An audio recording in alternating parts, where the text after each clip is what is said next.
हाम्रो चाहिँ 4 दिने यात्रा सुरु भयो। गाडीमा बिहानै गएर बुड्डुले र बाबुले गएर गाडी लिएर आउनु भयो अनि त्यसपछि हाम्रो टेनेसी यात्रा सुरु भयो। बिहान घरमा टक्क उठेर ब्रेकफास्ट बनाइयो। घरकै ब्रेकफास्ट खाएर जानुको मजा अर्कै छ हैन।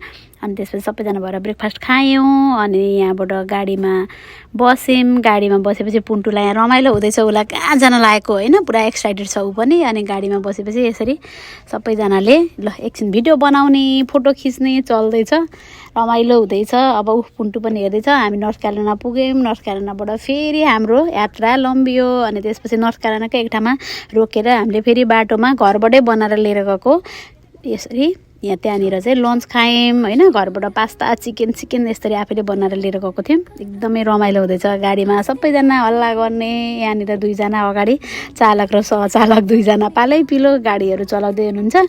अनि त्यसपछि पछाडि चाहिँ हामी चाहिँ यहाँ फोटो खिच्ने, भिडियो बनाउने, रमाइलो गर्ने, पुन्टुलाई बुबु खुवाउने, सुताउने, उठाउने यस्तै चल्दैछ। कति राम्रो फुलहरू फुलेको। टिकटक बनाउनु त छोड्नै भएन फेरि, यो हामीले त जातैले पाएको हो नि त। अनि हामी 5 जनाको चाहिँ यहाँ टिकटक पनि बन्यो। त्यसपछि फेरि सुरु भयो हाम्रो यात्रा। गयौँ अनि त्यसपछि पुरा डाँडा काँडा हरियाली हेर्दै हामी टेनेसी पुग्यौँ। टेनेसी पुगेपछि हामीले फेरि 1 महिनालाई पुग्ने ग्रोसरी छोडेका छैनौँ है। सबै ग्रोसरी गऱ्यौँ, लिएर आयौँ। एयरबिएनबीमा छिरेपछि टक्क एकदमै राम्रो काठे बनेको घर है, एकदमै राम्रो फर्निचरहरू पनि कस्तो दामी, हेर्दै राम्रो लाग्ने। केटापाटीहरूको एकछिन ड्रिङ्क चल्यो, त्यसपछि सुत्यौँ। भोलिपल्ट उठेर फेरि चिया, मिठो चिया, दुध हालेको चिया छोड्न भएन। त्यसपछि फेरि हाम्रो घुमफिरको कार्यक्रम सुरु भयो। अब डाँडा काँडा हरियाली है। टेनेसी त यस्तो खतरा लाग्यो मलाई त।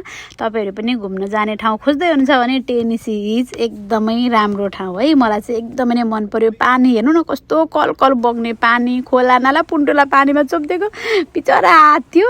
उसलाई अलि सन्चो पनि थिएन, त्यही भएर पनि होला। अनि यो खोलामा पुरा टिकटक बनाउने, भिडियो बनाउने, हाम्रो पुरा यही धेरै टाइम चाहिँ हामीले यहीँ स्पेन्ड गर्यौँ होला। किनभने एकदमै कञ्चन खोलाको पानी है, नेपाल बिर्साउने क्या। सबै यो रमणीय दृश्यहरू चाहिँ हामीलाई एकदमै नेपालले बिर्साउने क्या। खोला नाला झरना यस्तो रमाइलो लाग्ने। सबैजना एकदमै खुसी भएर यहाँनिर चाहिँ टाइम स्पेन्ड गऱ्यौँ। अनि त्यसपछि अब हामी फेरि फर्केर कता जाने प्लान गर्दैछौँ।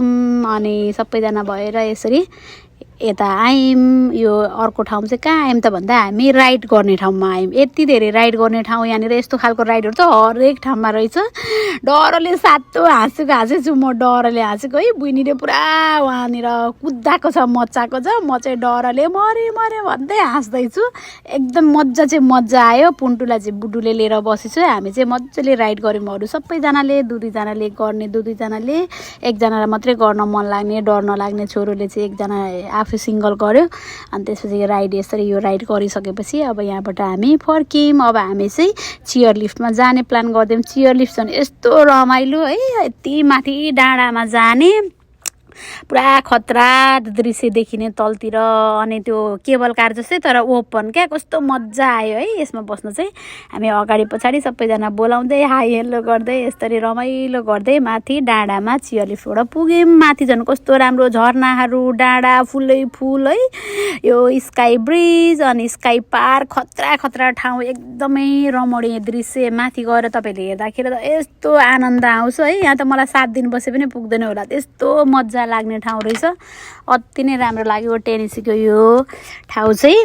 माथि यहाँनिर यहाँ स्काई पार्क, स्काई ब्रिज, एकदमै राम्रो ठाउँहरू रहेछ। असाध्यै मन पर्यो। काठको पुल, झोलुङ्गे पुल, पुरा खतरा रमाइलो। अनि त्यसपछि हामी फेरि यो अर्को दिनको हाम्रो यात्रा सुरु भयो। यो चाहिँ हामी पिजन फोर्स पार्कमा गयौँ। यहाँ चाहिँ बच्चाहरूको, यहाँ चाहिँ यसरी हो ट्रेनमा चढाएर लैजाँदो रहेछ। बच्चाहरू छ, केटाकेटी छ, बोक्न सकिँदैन भने चाहिँ गाडी एक ठाउँमा पार्क गर्ने अनि ट्याक्क यहाँबाट यसरी ट्रेनमा चढ्ने। हामी पुन्टुलाई लिएर यसरी गयौँ। अनि कति रमाइलो यहाँ, ओ माई गॉड, हेर्दाखेरि यस्तो आनन्द आउने है। पानीका फोराहरू, पुरा म्युजिक, डान्स, यस्तो खतरा ठाउँ। त्यहाँबाट त निस्केर आउनै मन नलाग्ने ठाउँ क्या, एकदमै रमाइलो। हामी यहाँ 4-5 जना चाहिँ उस्तै ड्रेस लगाएर आजको दिन चाहिँ हामीलाई होइन एउटै ड्रेस लगाएर सबजना घुम्दैछौँ। यसरी घुम्यौँ। अनि त्यसपछि केटापार्टीहरू यतातिर खेल्ने ओर्ने अलि धेरै खेल्नुभयो उहाँहरूले चाहिँ। हामी चाहिँ अलि डराउने पार्टी भएर अलि थोरै खेल्यौँ। अनि यो पानी उहाँ हेरेर बस्नु त एकदमै आनन्द आउने।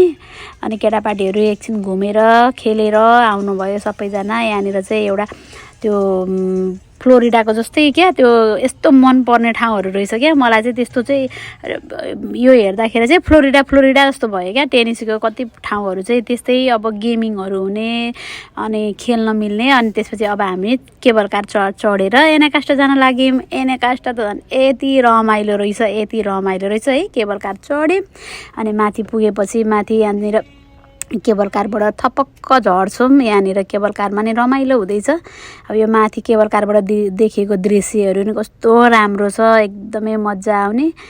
अब हामी चाहिँ यहाँ केबल कारबाट झरेर तल पुग्छौँ, तल झर्छौँ। अनि त्यसपछि फेरि हामी एनाकाष्टामा घुम्छौँ। अब अलमोस्ट दिएर है हामी चाहिँ अलमोस्ट केबल कार चढेर चाहिँ एनाकाष्टा पुग्न लाग्यौँ। यति रमाइलो छ। अब पुग्यौँ एनाकाष्टा पुगेपछि त झन् कति आनन्द आउने ठाउँ छ। ओ माई गड, सबैजना एउटै केबल कारमा नअट्ने भएर हामी 2-3टामा गएको थियौँ। यसरी यहाँनिर घुम्दैछौँ। अब एनाकाष्टामा झर्छौँ अनि त्यसपछि घुम्छौँ। यहाँनिर चाहिँ यति रमाइलो ठाउँ है। डान्सहरू त्यस्तै त्यहाँनिर अनि डिफ्रेन्ट स्टेटको डिफ्रेन्ट खालको फुडहरू राखेको अनि डान्स गरेको अनि ड्रिङ्क्सहरू डिफ्रेन्ट ठाउँको ड्रिङ्क्सहरू चाख्दै हिँड्दै घुम्दैछौँ। हामी चाहिँ पुन्टुलाई उसमा स्ट्रोलरमा राख्यो अनि आफू यसरी हिँड्यो टुइका टुई। अब यहाँ डान्स कस्तो मजाले डान्स चलेको छ, पुरा रमाइलो होइन। सबै ठाउँको यहाँनिर चाहिँ आफ्नो ठाउँको चाहिँ खानेकुराहरू राखेर यस्तो गरेको। टिकटक त बनाउन छोड्न भएन, फेरि हामी टिकटक पनि बनाउँछ। अनि भालु टेनेसीमा चाहिँ एकदमै प्रख्यात भने भालु रहेछ। अनि हामीले चाहिँ टेनेसीमा त गाडीकै सामान झिक्छ अरे, भालुले अपार्टमेन्टमै आउँछ अरे भनेर सुनेको है। एक दिन पनि देखेको थिएनौँ। के हो त भनेको त एनाकाष्टामा त लु हेर त मलाई भनेर भालु आयो। यसरी भालु पनि हेऱ्यो। अनि यहाँका दृश्यहरू हेर्दै घुम्दै रमाइलो गर्दै साँझ फेरि हामी घर फर्क्यौँ। घर फर्केपछि फेरि घरमा आयौँ, खानासाना बनायौँ, फोटोहरू खिच्यौँ। यो चाहिँ एनाकाष्टामै हामीले उस्तै लुगा लगाएको भएर केटापाटीले पनि हामी चाहिँ कहाँ छोड्छौँ र भनेर एनाकाष्टामै लुगा किनेर लाए। टोलीले पनि त्यस्तै खालको हाम्रो जस्तै सबैजना 5जनाको उस्तै लुगा लाउने भनेर। त्यसपछि हामी अब भोलिपल्ट फर्किने तयारी, घर फर्किँदैछौँ। हामी चाहिँ अब यस्तो रमाइलोहरू दृश्यहरू सम्झिँदै एनाकाष्टाको डान्स सम्झिँदै हामी घर फर्किँदैछौँ। तपाईँहरूलाई पनि समरको लागि घुम्न जाने ठाउँ चाहिएको छ, कहाँ जाने भनेर सोध्दै हुनुहुन्छ भने टेनेसी चाहिँ एकदमै रमाइलो रहेछ। तपाईँहरूलाई 3-4 दिनको